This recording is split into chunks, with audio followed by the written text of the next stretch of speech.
Assalamualaikum warahmatullahi wabarakatuh. Shalom, salam sejahtera untuk kita semua.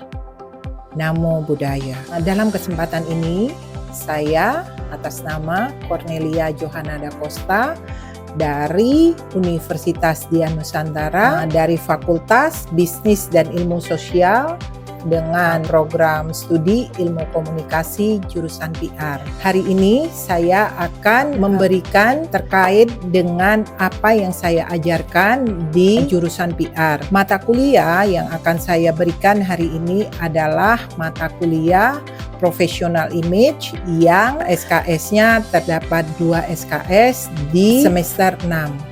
Mata kuliah ini sangat sederhana, tetapi banyak sekali manfaatnya, terutama untuk mahasiswa di generasi Z. Karena mata kuliah Professional Image ini tidak hanya belajar terkait dengan teori, tetapi langsung praktek ke apa yang diajarkan. Nah, deskripsi singkat mata kuliah ini yaitu membekali mahasiswa dalam arti kata dengan pemahaman dan keterangan yang diperlukan untuk membangun citra diri yang positif di lingkungan kerja. Di mana kita tahu soft skill itu harus digali sejak dini.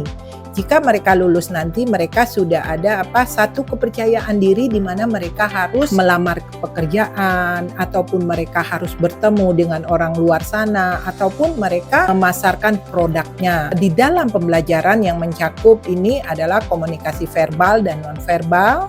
Juga yang terpenting adalah etika, di mana etika itu sangat membantu mahasiswa-mahasiswa untuk paham apa itu etika, serta etika pengaruh media digital. Mahasiswa akan diajarkan untuk menunjukkan sikap profesional yang mencerminkan integritas dan kepercayaan diri. Dengan apa? Dengan pendekatan praktis dan studi kasus.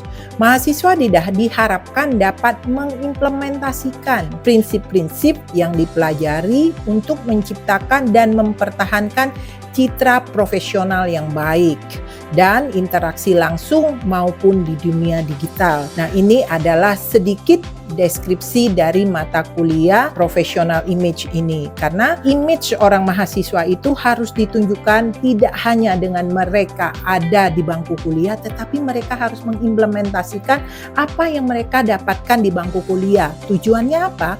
Agar mereka mudah untuk mendapatkan pekerjaan, mudah untuk berkomunikasi dengan baik, dan mereka juga harus paham etika komunikasinya. Di sini, di dalam rencana belajar ini ada beberapa capaian pembelajaran lulusan atau CPL-nya. Nah, CPL 1 itu menunjukkan sikap ataupun sifat profesional yang membangun citra diri yang positif di lingkungan kerja.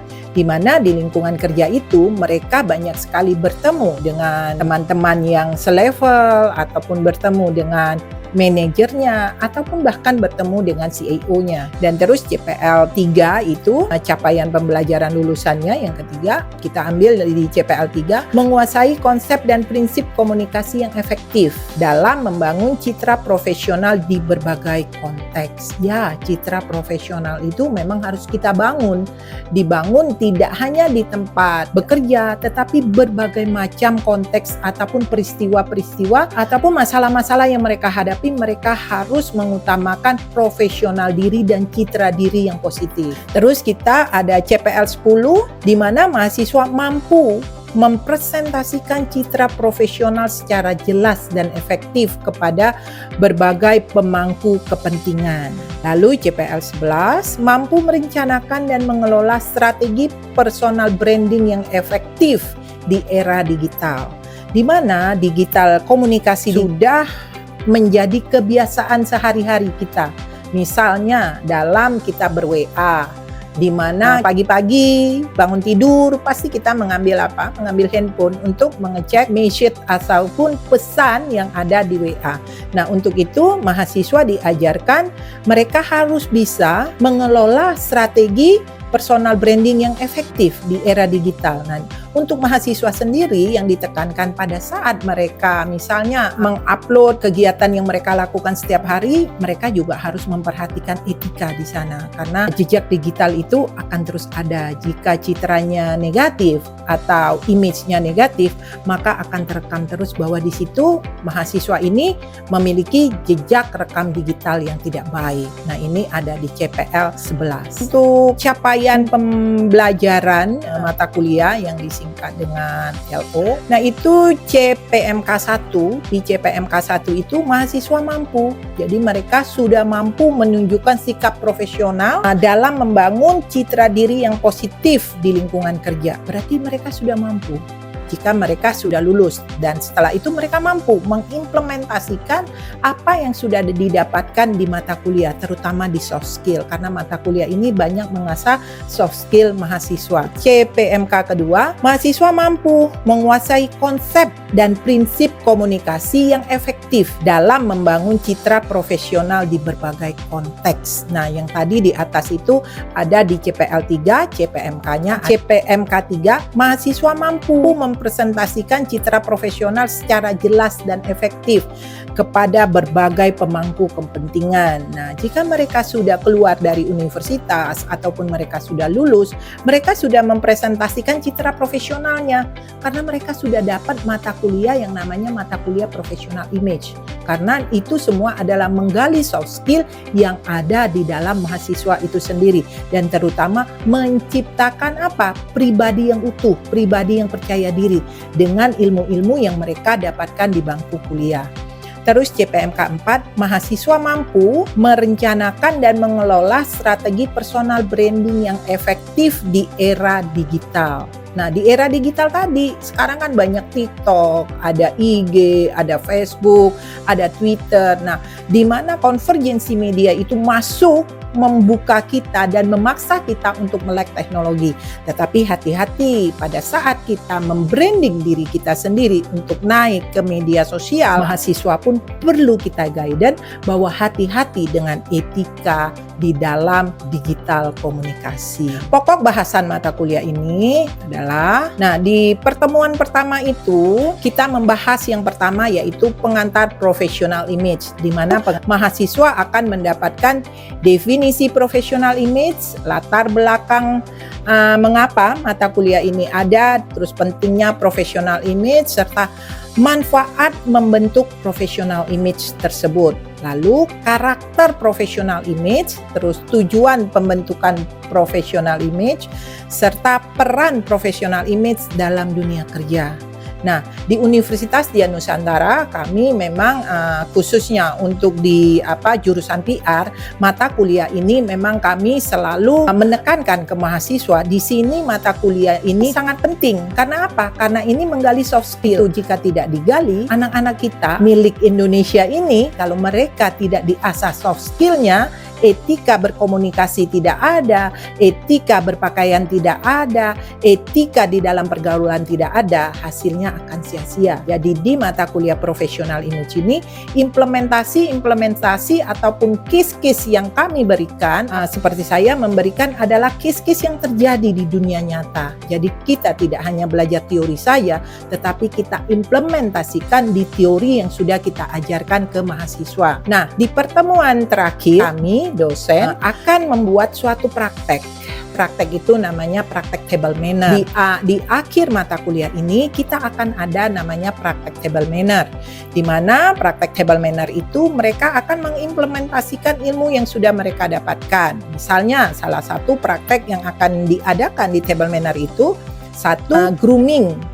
Di mana grooming itu adalah cara etika berpakaian, cara etika di mana kita harus misalnya kita mau pergi ke suatu tempat. Nah, itu yang dimaksud dengan grooming. Karena kami dosen selalu tekankan untuk berpakaian rapi, untuk wajah yang bersih, itu tidak harus memiliki produk yang mahal. Di praktek table manner itu kami akan jelaskan pengertian table manner di dunia profesional. Ya, karena penting sekali, karena pada saat mereka bekerja, ya kita tidak tahu, mungkin suatu saat mereka bekerja di suatu perusahaan yang harus menghandle tamu, di mana mereka harus memberikan jamuan makan. Nah, bagaimana etika etika di meja makan? baik makan siang ataupun makan malam. Nah, di dalam praktek ini akan dijelaskan. Terus yang kedua adalah pentingnya etika makan dalam acara formal. Tetapi kalau kita sudah bertemu dengan tamu-tamu yang sudah biasa mengadakan table manner dan mereka tidak mendapatkan ilmu dari itu, dari bangku kuliah, nah itu akan membawakan satu hal yang negatif. Selain itu juga prinsip dasar dari table manner tersebut akan kami jelaskan pada saat praktikum nanti. Yang paling penting dari ini semua tidak hanya makannya saja. Memang kita simulasi makan karena table manner itu kan diadopsi dari Eropa. Mau tak mau kita orang Indonesia harus bisa. Memang di dalam dunia bisnis itu akan terjadi. Makanya untuk itu di mata kuliah ini kita bekali soft skill yang seperti itu. Dan terus itu adalah grooming dan penampilan di acara resmi. Nah, kadangkala kita tuh tidak menyadari kapan sih kita harus berpakaian rapi, kapan sih kita harus bermake up yang rapi, bagaimana mereka menggunakan pakaian yang rapi. Nah, ini adalah soft skill yang harus kita berikan ke mahasiswa. Mata kuliah ini mengajarkan hal-hal yang kelihatannya tidak penting, kelihatannya sepele, tetapi fatal akibatnya. Setelah kegiatan table manner ini, kami biasanya melakukan evaluasi. Untuk itu, saya akan mempraktekkan bagaimana saya mengajar di kelas secara offline. Nah, saya berharap teman-teman ataupun Bapak Ibu dapat menyaksikan praktek teaching saya berikut ini. Selamat menyaksikan. Halo, selamat pagi. Pagi ini kita udah tahu kan mata kuliah kita apa? Apa? Ayo tebak apa? Komen tebak-tebakan enggak kali ya? Oke, sesuai dengan mata kuliah kita pagi ini yaitu terkait dengan grooming. Grooming itu adalah pembelajaran etika dan citra diri.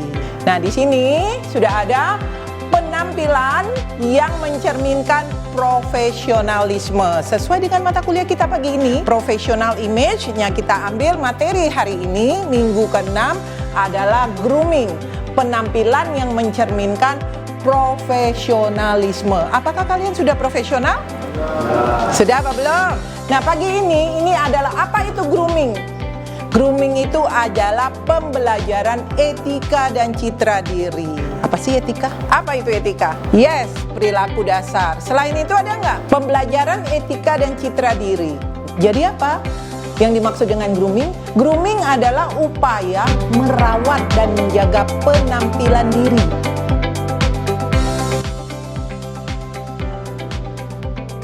Sekarang Bu Jo mau minta tolong dua orang yang menjadi volunteer. Gaby, yang cowok Agung deh. Nah, Agung sini.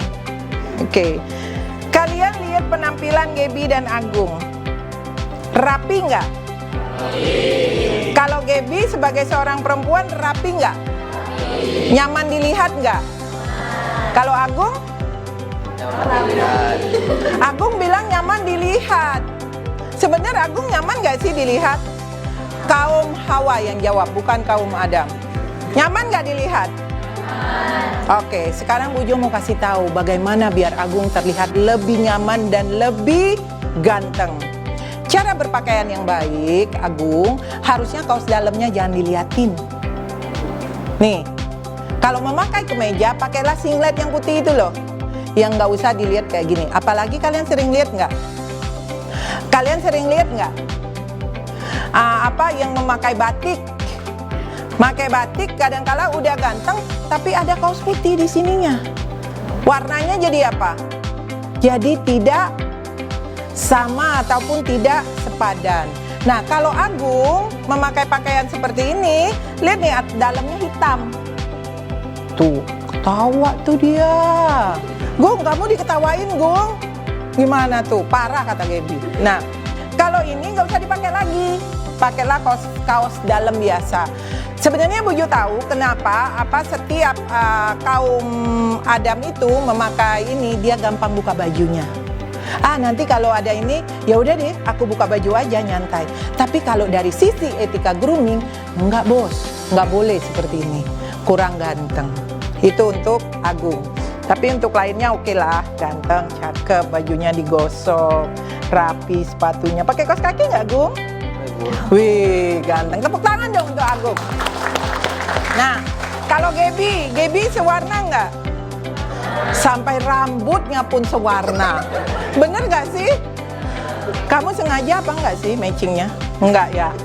Iya kan? Rambutnya sama ke ini, sama masuk ke sini. Terus ininya masuk juga ke sini. Sepatunya juga masuk. Nyaman nggak dilihat? Mirip Barbie nggak?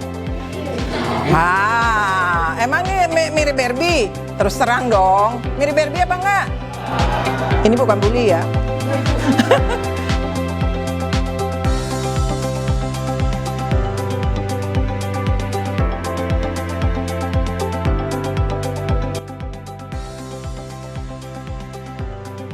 Tapi enggak kok, memang dia rapi, mereka berdua rapi. Oke, tepuk tangan. Silakan duduk. Terima kasih Agung. Coba saya minta Mbak E. Jenengan Mbak, tolong. Satu lagi. Mbak, sini Mbak. Iya.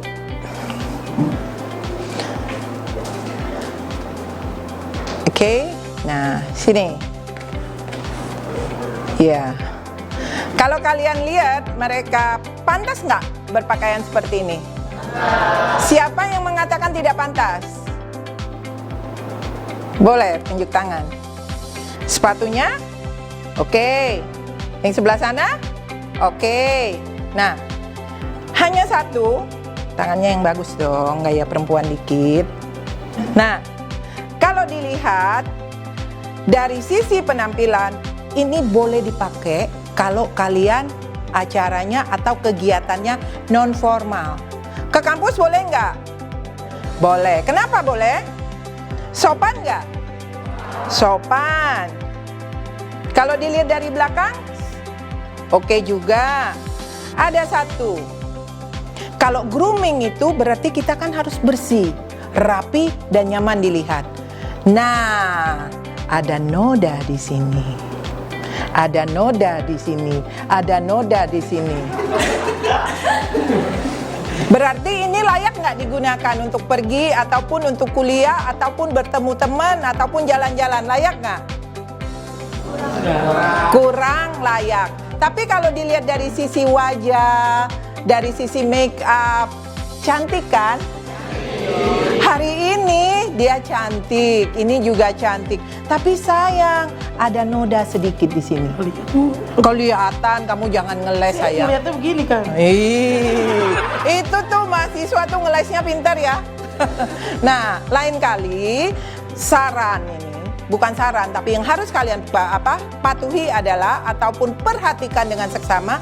Kalau mau pergi itu lihat dulu, ada noda nggak sih di baju? Oh, saya ke toilet dulu deh, bersihin. Karena apa? Kalau kamu bertemu, suatu saat kamu ketemu siapalah orang yang misalnya mau meng-hire kamu bekerja, dengan melihat penampilan kamu itu dilihat dari kaki sampai atas. Make up oke, semua oke, rambut oke lah, anak generasi Z. Tapi ada beginian, ini mencerminkan apa? Pribadi. Jangan kita hanya membuat diri kita itu sebagai casing saja. Jangan, tapi luar dalam juga harus bersih. Oke? Jadi yang paling perfect yang mana? Ini atau ini? Siapa? Desti. Yang ini? Tiara gimana? Oke lah. Hanya kamu kurang bersih sedikit. Oke ya, yang namanya aja professional image.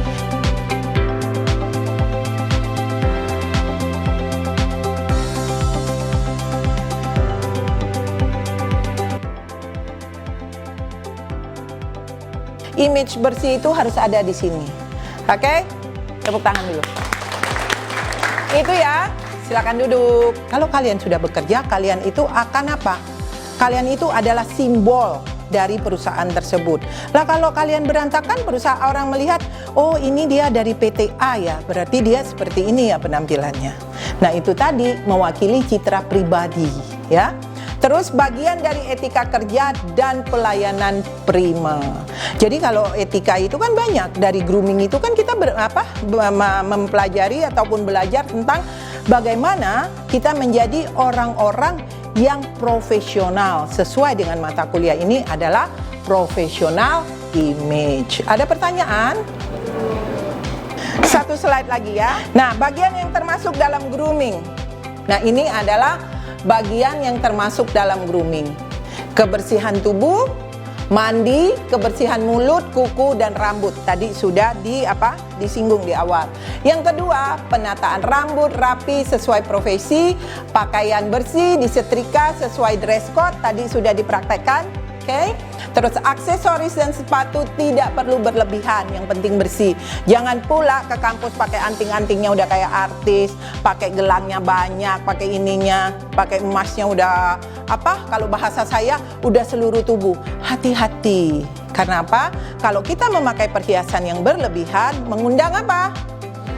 Nah, kejahatan. Terus yang terakhir, wewangian. Tidak menyengat, cukup saja. Jangan juga disemprot karena nggak mandi, menyebabkan kalian apa?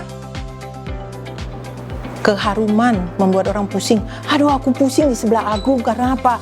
Parfumnya, ampun. Oke teman-teman, sampai di sini siapa yang mau bertanya? Ayo.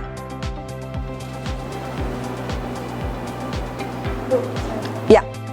Kan sekarang ada kebebasan berpakaian. Ya. Apakah itu bisa merusak etika dalam berpakaian atau tidak? Oke, sekarang ada kebebasan berpakaian. Memang ya, kalau kebebasan berpakaian itu kadangkala kalau kita menegur juga, orang feedbacknya juga nggak nyaman kan? Dan dia akan mengatakan apa?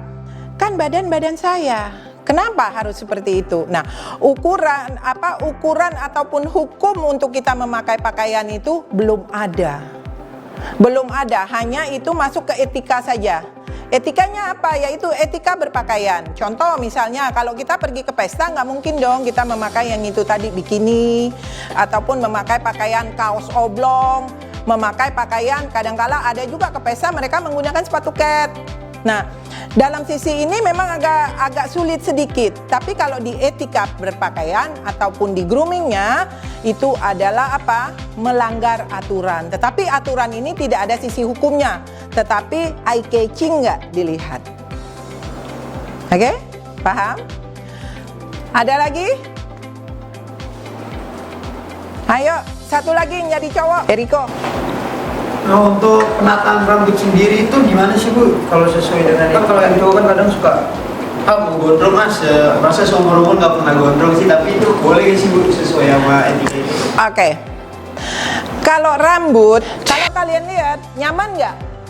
Kalau ini kan pasti nggak nyaman, nggak nyaman banget. Sesuai dengan pertanyaan Eriko, Bu gimana sih Bu kalau saya pengen gondrong? Sekarang saya balikan pertanyaan ini. Nyaman nggak sih kalau ini cewek ya yang jawab ya? Kalau cowok itu gondrong.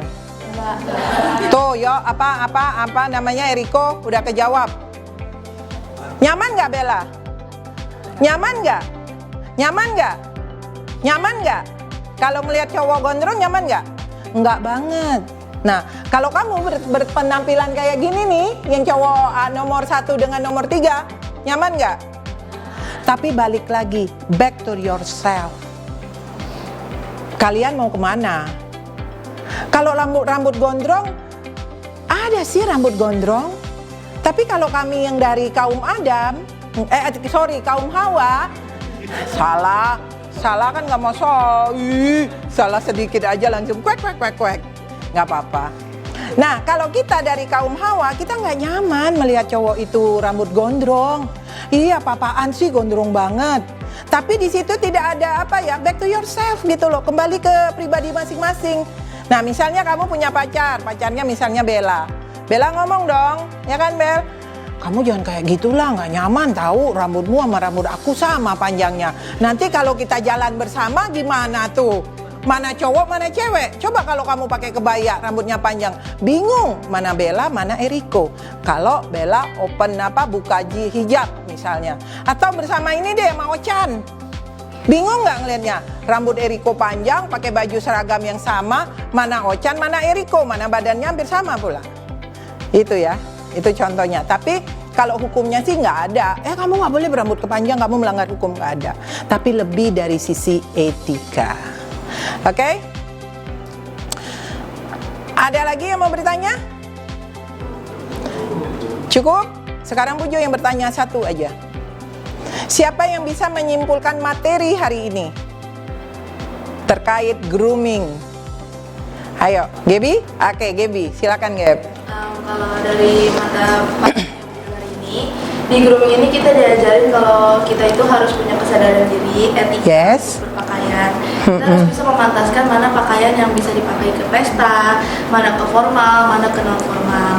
Nah tadi yang udah dijelaskan sama Pujo, kalau misalnya laki-laki memakai kemeja, itu bisa dalamannya menggunakan pakaian singlet biasa, nggak usah pakai kaos polos yang terlihat gitu. Nanti jadi kurang rapi terlihatnya.